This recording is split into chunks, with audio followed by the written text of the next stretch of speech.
Welcome to Across the Bar. I'm Peter Rahbar. And I'm Laura Brounstein. For some reason, the thing that is amusing me most today is Jamie Dimon and the rest of the leadership at JP Morgan Chase having to react to internal satisfaction polling that shows they're not excited to come back to work full time at JP Morgan Chase. Did you see that? Yeah, what a shocker. Shock. No matter what's happening in the world, we're still able to talk about Jamie Dimon and return to office mandates. I can't imagine he cared much about it, but the numbers are probably exactly what one would expect when you're forcing people into the office and making derogatory comments about the whole concept and The whole firing concept of people off, basically. Yeah. firing people when they raise objections at company meetings. So no surprise there. And I'm sure he doesn't care. Do you think the current trend of employers being in the driver's seat is going to continue for a while? No, I don't, actually. And Tell me. I think it's been a real challenge even for employers to assert control again, and this return to office mandate that's recently popped up across many companies has been an example of that, but it's not really working well. A lot of companies, there's been stories this week about companies with desk shortages. I've talked to clients who've gone to work and had to go back home because there's no room for them in the office, literally. I mean, I think I would lose my mind if I commuted to the office, like got dressed, got, childcare, cat care, whatever kind of care you need for your home. Cat care. Is that a benefit that your company offers? Cat care?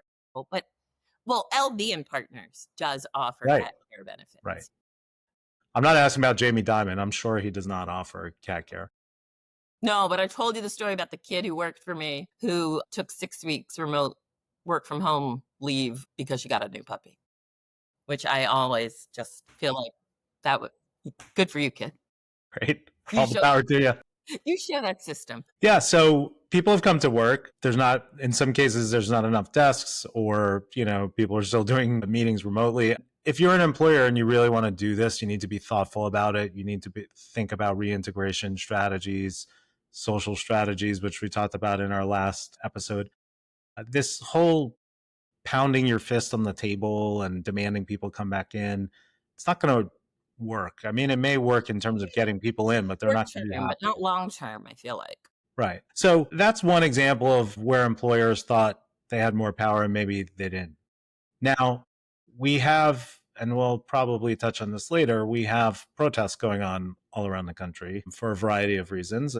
In times like that, employers, that sort of vibe sort of spreads. And one of the places it spreads to is the workplace.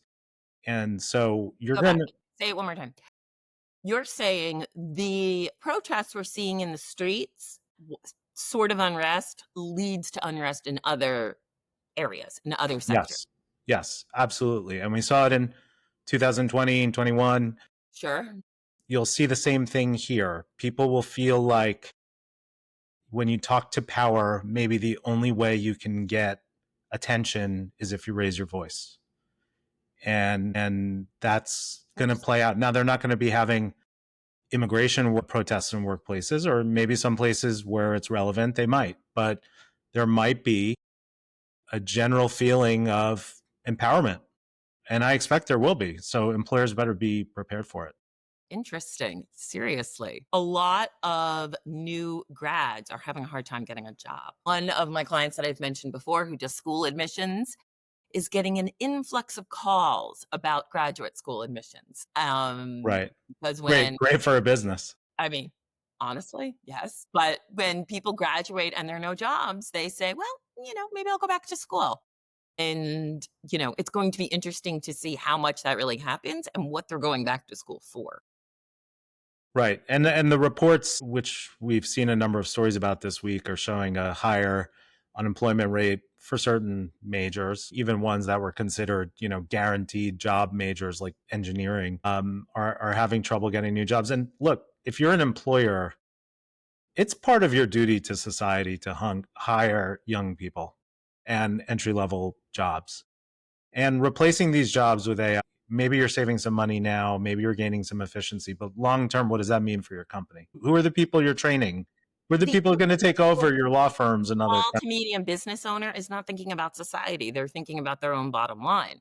And I don't think we're ever going to change that, are we? Well, I'm talking more about the big businesses and the ones with resources who have Smells. plenty of money to hire recent grads and give them training. I mean, there was a time where corporations felt a collective responsibility to our society.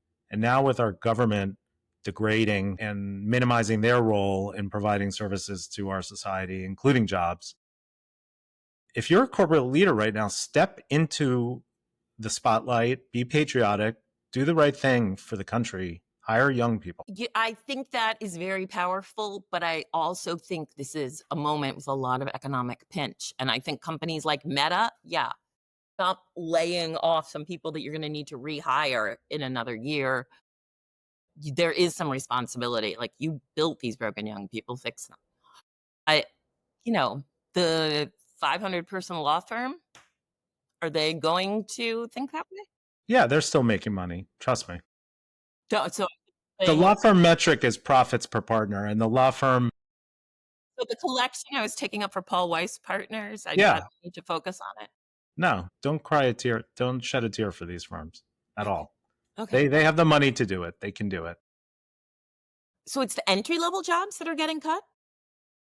Yeah, and that's where college grads are having trouble finding jobs. And look, to the college grads, I would say, to the extent you're having a trouble finding jobs, like, you should be working on enhancing your skill set until you find a Yes, job. You know, totally. if you've sent out, I read a story earlier that said this one student had sent out 300 resumes. Okay, so you sent out 300 resumes. If you haven't gotten a job yet, maybe focus on enhancing your skill set so the next batch you send out, the resume looks different and better and perhaps more enticing to. That's actually great advice to, I would say, once a month, at least in your job search process, pull back and assess what kind of reaction you're getting and think about how you may need to shift your presentation. Don't blame the market. Think about how you can be meeting the market better. Right. For someone looking for a job, absolutely. And then if you're in a job, I would say once every 6 months, you need to take a look at your resume and your LinkedIn presence and make sure it's updated and refreshed. That's hard to, when you're happy someplace, the benefit is not having to do that. Unless your name is on the door, you should always be prepared. That's my advice. That's my advice. So do you feel that you're secure at Rahbar Group? I think so. I have a good relationship with the boss. We get along. I do good work. So one of the good calls I thought we made on the Harris Walls campaign, many of them are good, was for the vice president to do an interview with Alex Cooper from Call Her Daddy. And I think Alex Cooper is a phenomenal interviewer, actually. She is really good at listening and reacting and building. I have not seen her documentary yet, but she has a big reveal in it. Do you want to talk about that? Sure. One of the big reveal is that she raised allegations that she was sexually harassed by her college soccer coach. And, that's obviously very serious allegations. And without commenting on whether they're true or not or anything, that's not what we're here to do. It's obviously a very difficult situation.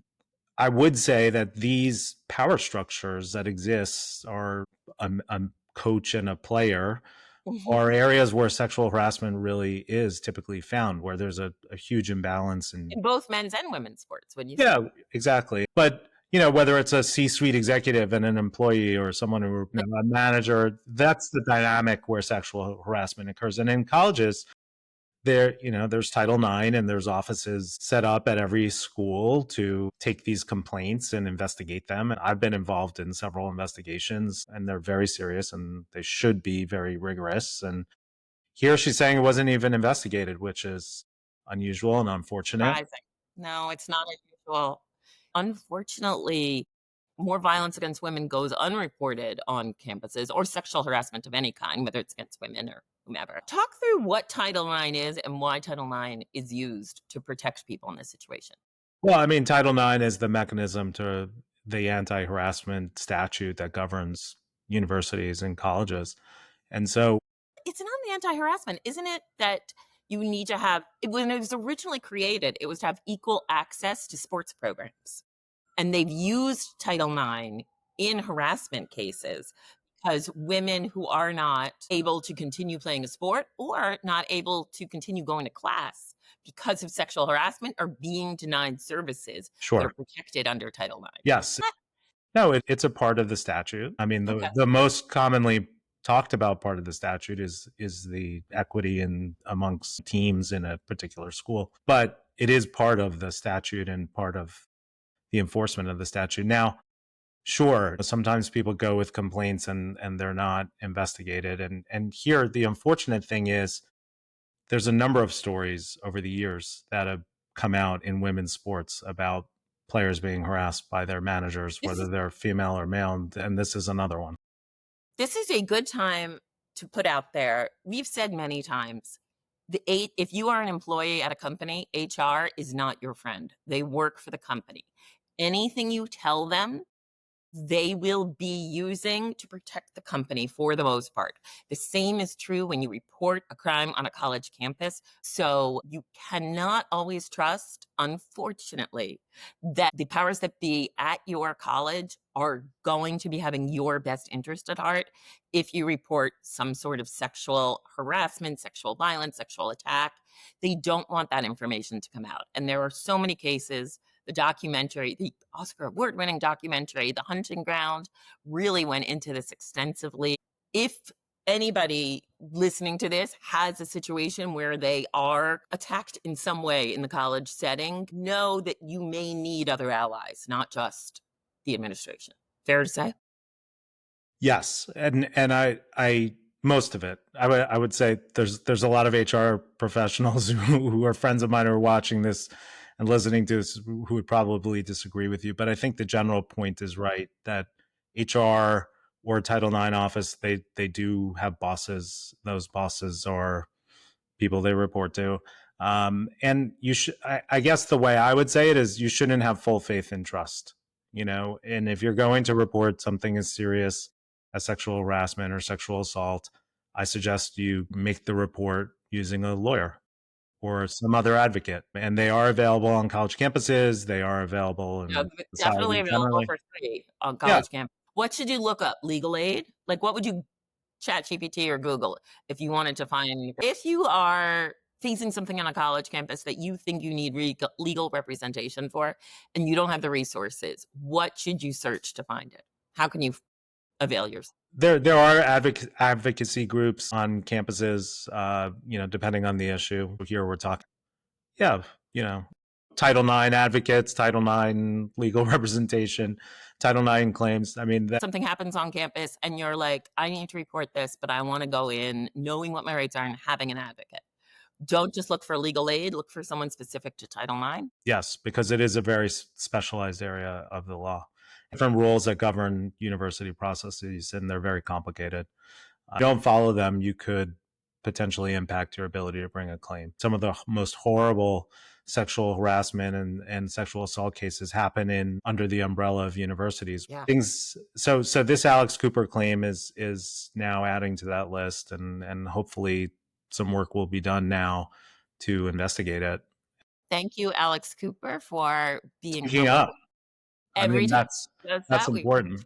the stigma, so thank you. I also wanna reduce the stigma around Title IX. You know, I've noticed that a lot of, politicians who are really, really worried about girls being able to participate in sports and are deeply afraid that a trans athlete might hurt a young girl's Right. experience playing sports.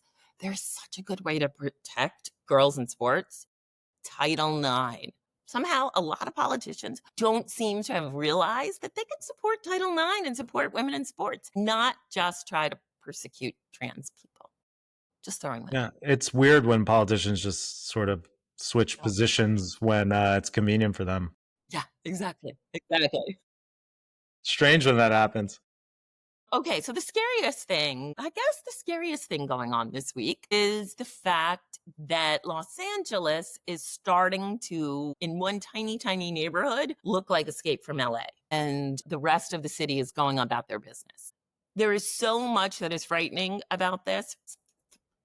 Trump talking about throwing Governor Gavin Newsom in jail. I can't think of anything, honestly, that would be better for Newsom politically than for Trump to throw him in jail. That seems like, What if he gets sent to El yeah, Joe Salvador? Newsom, Newsom 2028 right here. What if he gets sent to El Salvador? Then he can't run. That is a great point. Well, now that Kilmer Abrego Garcia is back, they said they couldn't bring him back. Thank you, Senator Van Hollen. Maybe they'll like pull back on the whole El Salvador thing. No, No. they're not into. This group is not into pulling back on anything. There's a lot going on, obviously, for executives. So if you are an executive looking at this, how should you be thinking about this? What should you be most worried about? What should you be thinking in terms of preparedness? Well, sadly, we predicted that this would be happening, several episodes ago with ICE coming into workplaces. But if you're an executive looking at this now, you have to be thinking about a couple things, I think. One is certainly your own safety and safety of your employees in the event of, unrest around your business. But also, so any of this is going on in the area where you have a location, you have a company? Sure. That's very important. So your safety plan, your crisis plan, your employee safety plan, et cetera. Then you have to be thinking about potential issues that could lead to some unrest at your business. I mean, is your business under threat of ICE, raiding your business? Are employees at your workplace prone to workplace protests over social issues or societal issues? And how are you moderating slacks? They've been going with these ICE warrants, which are not the same as judicial warrants, and trying to get in. And that's where some of this unrest has started, is just resistance to that. But we're also hearing other stories. There's some in the news, and I've heard of some anecdotally, where executives who are foreign born or have family members who are here and who are uncertain about their immigration issues are leaving the country. Because, meaning, like, even if they're senior and have some high level visa, they yes, are like, this may not be worth it. right, because they're looking at what's happening and they're saying, well, first they said they were going after gang members, and they came for the gang members. Yeah, they corralled people off the street. Then they said they were going after people in the workplace. Then Stephen Miller said, go to the Home Depots and get the day workers and everybody. And they have quotas. And now I read something today. The mandate is get as many people as possible. So what's to say that they don't come into an office and arrest and deport a white collar executive? Why would they stop at that? So I've actually heard stories of people leaving. They arrested a president of a major union in California over the weekend. Yes. And he was like held for a day or Yes. so. David Hurt. Yeah. So look, if you're fearful of being arrested and put in some facility in Louisiana where you're given no food and you can't contact anyone and you have no legal rights, yeah, I can't blame you if you'd rather leave the country than stay for that. Yeah. There's a lot more conversation around kind of property destruction during civil unrest and prosecuting that than I have heard previously. Is that existing law that they just want to focus on more now, or is this maybe creating new statutes? Well, look, there are laws that govern property destruction. Part of the debate is whether these laws have been enforced or not, whether it was in 2020 or now. And I want to be clear, I believe in peaceful protests, not violent protests. I don't believe in violence at all. And I don't believe in destroying other people's property. And so I'm not condoning that at all. At the same time, I don't condone these policies and actions and what I view as a manufactured crisis. So I'm just saying, if you're an executive running a company and you know that you have people who may be in jeopardy or maybe thinking about these situations, it may be time to mobilize, speak to them, offer them resources, help them make good decisions, be prepared for them walking into your office one day saying, I got to leave, So, and if you have employees in Los Angeles right now, in downtown Los Angeles, talk to your comms person and your lawyer and put out an email telling them you're thinking of them and sending them support. At a minimum. At a minimum. But it matters, I think, so much more than like high level execs tend to realize. Getting an email that's like, hey, it might be scary where you are, thinking about you, we've got your back in some way. It's an easy way to show support from people. Right. And unfortunately, we're now at a time where a lot of companies have said, we don't want to comment on things outside the workplace, and we don't want to comment on societal issues. And we don't, there was a profile of a CEO advisor in the New York Times who said, I'm telling all my clients to not talk about politics. Okay, well, if everyone doesn't talk about it, then what? See, we may get a new coach for the Knicks. How do you feel about this? Well, I hope we do. I mean, there's been a lot of names thrown around. I would say the thing you could pull from it as an executive is, if you're going to fire someone who had a track record of success and did a good job and was well liked, at least by some of your employees, you better have a nice substitute candidate ready to go immediately. And it doesn't seem like the Knicks have that plan. Succession planning in general is not something I think executives learn, and we see it over and over and over. Like, ABC, what happened with Disney ABC? Bob Iger left, he came back. Like, we keep seeing that American business does not plan for this. And I feel like the Knicks not having a coach is an example of it. Yeah. I mean, it could also be something very simple, like there was an owner who was hands off for a while, and then all of a sudden he wasn't, and the rest of the team was forced to respond to it. So who knows? Okay. I'm going to have to take your word on that, obviously. Let's get into our heroes and zeros. Yeah, so I've been urged by you not to be like too serious about my heroes and zeros for some reason. Did I urge that? Yeah. I feel like our crack intern Sadie urged that. Yeah, maybe. So if I was going to be serious, I would say my hero is Gavin Newsom, who's taking a stand to defend his state. But I won't, and we've already talked about it, so that's that. I'll say my heroes for this week are Broadway. Yes, me too. Some people may not know this. I'm a Broadway investor because I love the arts. I love Broadway and I love New York. Were you a theater nerd in high school? What? Were you a theater nerd in high school? No. But the Tony Awards ratings were up 38%. It was like a really fun show. That Hamilton performance. Spirited. The Hamilton performance was amazing. Did you watch any of Good Light? I love, you know what? Hero is Broadway, but also specifically for me, George Clooney and Good Night and Good Luck. And the fact that they aired it live on CNN. Yeah, amazing. Saturday night.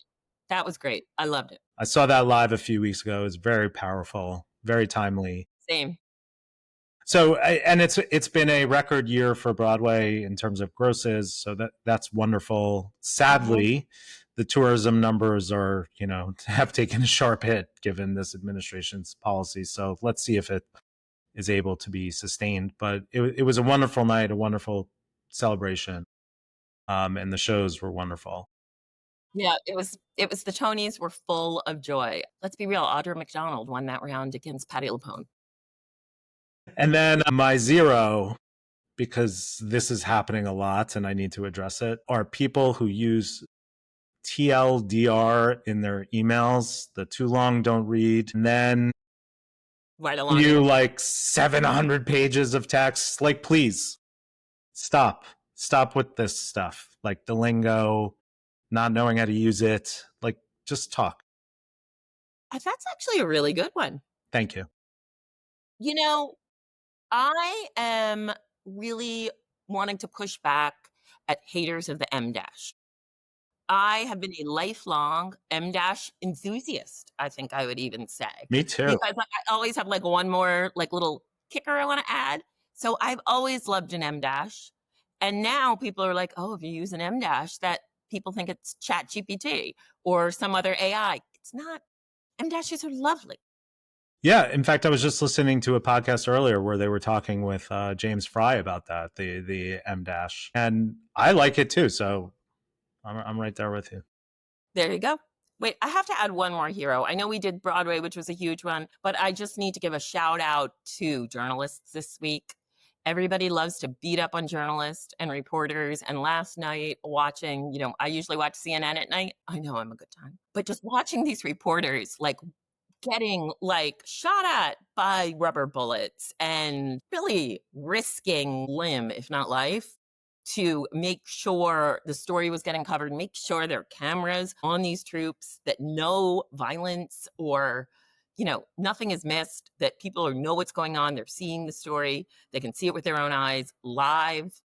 Just, bravo at journalists, fourth estate.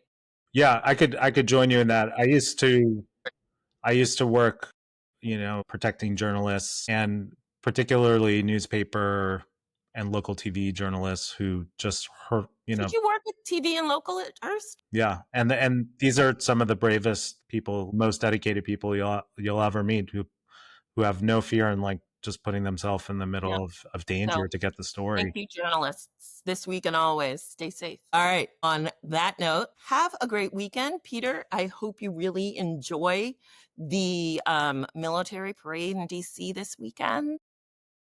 I will not be there. I will not be in the country for the military parade. I will be. Where are you going now? You just left. I'm going to Montreal for the F1 race in Canada.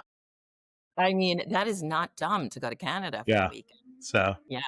But let me know what happens in the parade. if there are civil liberties that you really dig, I would like lean into them this week. Okay. Thank you for hanging out with us again on Across the Bar. Oh my God, Peter, we forgot to have drinks. Next time. Next time. We'll have two. I like that solution. That works for me. Okay. And again, thank you to Sadie Rahbar, our amazing intern, and talk to you later. Bye.